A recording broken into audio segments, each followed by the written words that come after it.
Sabes qual é a principal causa de morte em todo o mundo? Pois bem, apresenta cardiopatia isquémica. Esta é uma doença cardíaca grave que afeta milhões de pessoas em todo o mundo e é responsável por cerca de 16% das mortes mundialmente. Só em 2017, cerca de 9 milhões de pessoas acabaram por morrer devido a esta doença. E esta afeta mais os homens do que as mulheres. Mas afinal, o que é a cardiopatia isquémica? A cardiopatia isquémica, se nós dividirmos o nome, é fácil de perceber que doença é. Cardio vem de coração, patia de doença, ou seja, é uma doença do coração. Isquémica significa falta de fluxo sanguíneo, ou seja, é uma doença do coração causada por falta de fluxo sanguíneo. E ela geralmente resulta da obstrução das artérias do próprio coração, que são as famosas artérias coronárias. Ora, como o sangue é o responsável por transportar os nutrientes e o oxigênio para que as células do coração possam continuar a produzir energia e a bater, não é? Durante toda a nossa vida, isto pode comprometer a função cardíaca, podendo levar mesmo à morte das células do coração, que é aquilo que muitas vezes se chama o infarto do miocárdio, ou também mais conhecido popularmente como o ataque cardíaco. O músculo cardíaco, ao contrário aqui dos nossos músculos esqueléticos, ele não tolera nada bem estar sem oxigênio, porque ele apenas realiza metabolismo aeróbio, já que quando existe a falta de oxigênio, o músculo cardíaco começa a passar mal, podendo mesmo morrer, que é aquilo que se dá o nome de infarto do miocárdio. Infarto é basicamente a morte das células do miocárdio. Mas vamos então perceber como é que ocorre esta obstrução das artérias coronárias que vão comprometer o fluxo sanguíneo para o próprio coração.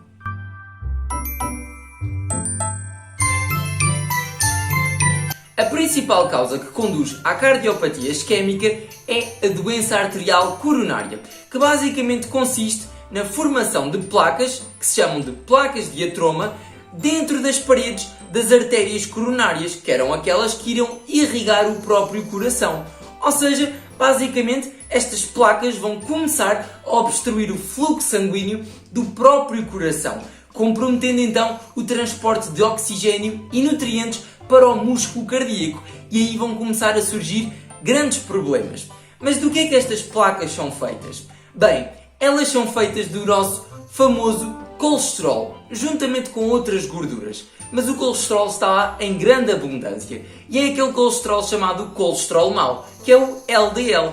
E então percebe-se porque é que a nossa alimentação, quando é rica em colesterol e gorduras saturadas, pode conduzir à formação destas placas de atroma, formando uma condição que se chama de aterosclerose, e então o nosso fluxo sanguíneo para o próprio coração vai começar a ser obstruído. E vamos já ver quais é que vão ser as grandes consequências desta obstrução. Quando estas placas de atroma se começam a formar, começando a depositar-se colesterol na parede interna das artérias coronárias, basicamente o nosso sistema imunitário vai entrar em ação. Só que, apesar dele ser super bom para nos proteger de coisas más, aqui ele só vai piorar a situação. Quando existe o excesso de colesterol dentro da parede dos vasos, vai haver uma sinalização química que vai fazer com que células do sistema imunitário, como os monócitos, vão começar a chegar às placas de colesterol. E quando estes monócitos entram dentro do vaso, onde se localiza lá o colesterol, eles vão passar a ser macrófagos. Os macrófagos vão ter o grande objetivo de digerir, ou seja, eles vão como se engolissem as moléculas de LDL, que é o colesterol mau, não é? Só que a partir daqui vai haver um grande problema. É que estes macrófagos eles vão se entupir de moléculas de colesterol e eles vão passar a ser células esponjosas. Porque ao microscópio parecem autênticas células esponjosas por terem lá a gordura dentro deles. Só que isto não vai ser nada bom, porque basicamente os macrófagos vão começar a acumular-se juntamente com o LDL, ou seja, com o colesterol, e vão então originar a formação de uma placa. Ou seja, em vez de ajudarem, ainda vão piorar a situação, obstruindo ainda mais o fluxo sanguíneo. E ainda vai existir outro grande problema. É que o músculo liso, o músculo normalíssimo das nossas artérias coronárias, ele vai começar a migrar. E isto vai fazer com que as nossas artérias coronárias percam a elasticidade e elas vão ficar rígidas. E aqui entra um grande problema, é que sem elasticidade e com uma placa dentro da artéria, isto pode conduzir à ruptura da placa da troma e ainda pior, a uma trombose, ou seja, bloquear uma artéria e poder levar ao infarto agudo do miocárdio caso esta situação se prolongue durante muito tempo, onde as células do músculo cardíaco ficam muito tempo sem oxigênio e nutrientes. As placas que tendem a romper, podendo originar a tal trombose, chamam-se de placas da troma instáveis. E estas têm uma cápsula fibrosa fina, por isso é que podem romper facilmente, têm muita gordura e também muita inflamação associada. E o que é que acontece quando esta placa se rompe? Quando a placa se rompe, é quase como se fosse uma ferida dentro da artéria coronária.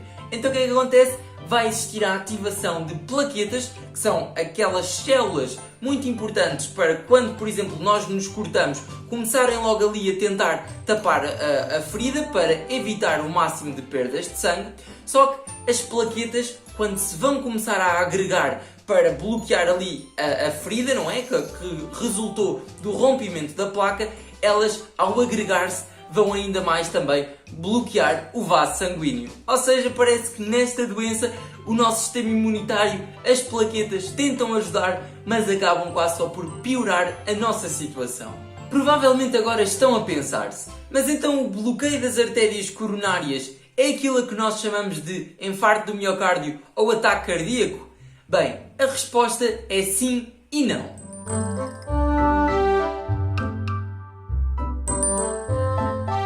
Quando existe o bloqueio de uma artéria coronária, podem existir duas situações. Uma que se chama de angina de peito e outra o tal infarto do miocárdio. Qual é que é a sua grande diferença? Começando pela angina de peito, isto significa basicamente dor no peito e ela é resultante geralmente de um bloqueio parcial e temporário de uma artéria, mas como ocorre durante pouco tempo, não chega a existir morte das células do coração e é possível voltar a repor o fluxo sanguíneo para aquela área cardíaca e as células acabam por não morrer. Por outro lado, se o bloqueio for maior e durante muito mais tempo, pode começar a existir a morte das células do coração por falta de sangue que não vai permitir o transporte de oxigênio e nutrientes, que são vitais para as células musculares do coração.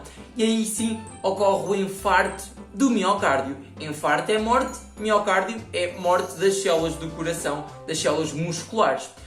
Um dos problemas do infarto do miocárdio é que a morte das células musculares do coração vai fazer com que este perca a sua capacidade contrátil, ou seja, vai tornar-se mais difícil bombear sangue para todo o corpo, podendo instalar-se aí um quadro de insuficiência cardíaca, que é basicamente isso, uma dificuldade do coração fornecer sangue para todo o corpo, para que as células de todo o corpo consigam receber o oxigênio e os nutrientes que tanto precisam para manter as suas funções vitais.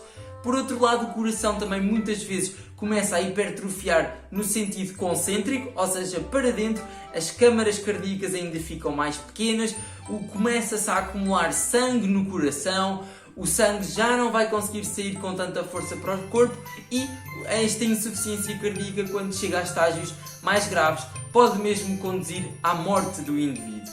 Então, o que é que acontece aqui nestes dois casos? Na angina de peito, esta geralmente costuma manifestar-se através de uma dor intensa no tórax, aqui no peito, que geralmente está associada às forças e que pode ser também acompanhada por suores, falta de ar e uma sensação assim de desmaio. No infarto do miocárdio, também pode existir uma dor ao nível do peito, aqui no tórax, que é geralmente mais intensa e brusca do que na angina de peito, que pode aparecer tanto em repouso como em esforço e geralmente também tem uma duração mais prolongada. Além da dor, pode também existir os tais suores, a sensação de desmaio, a falta de ar, portanto, podem ser aqui sintomas associados ao infarto do miocárdio e que muitas vezes pode conduzir mesmo à morte, já que é uma das doenças também aqui associada à cardiopatia isquémica mais mata no mundo. Agora que nós já percebemos muito mais sobre a cardiopatia isquémica, é muito mais fácil entender os fatores de risco que podem levar a esta doença. Uns deles são modificáveis, ou seja, que o nosso estilo de vida pode alterá-los, outros são não modificáveis. Aqueles que nós podemos modificar são controlar a diabetes em caso dos diabéticos, controlar a tensão arterial, fazer exercício físico, ter uma alimentação baixa em gordura saturada e em colesterol, não ter um estilo de vida tão sedentário, portanto, tudo isto no inverso é um fator de risco, não é? E os fatores de risco que infelizmente não são modificáveis são a nossa idade, o nosso género e também a predisposição familiar que temos para desenvolver uma cardiopatia isquémica. E chega assim ao fim mais um vídeo, espero que realmente tenham gostado deste vídeo, tenham percebido qual é que é então a principal causa de morte em todo o mundo e que tenham ficado consciencializados que a nossa alimentação, o nosso estilo de vida pode impactar diretamente a forma como vivemos ou então como vamos morrer. Se gostaste deste vídeo, deixa like, se ainda não és inscrito no canal, subscreve porque isso ajuda muito o canal e podes deixar também nos comentários uma sugestão para os próximos vídeos. Não te vou fazer perder mais tempo e até à próxima descoberta do corpo humano.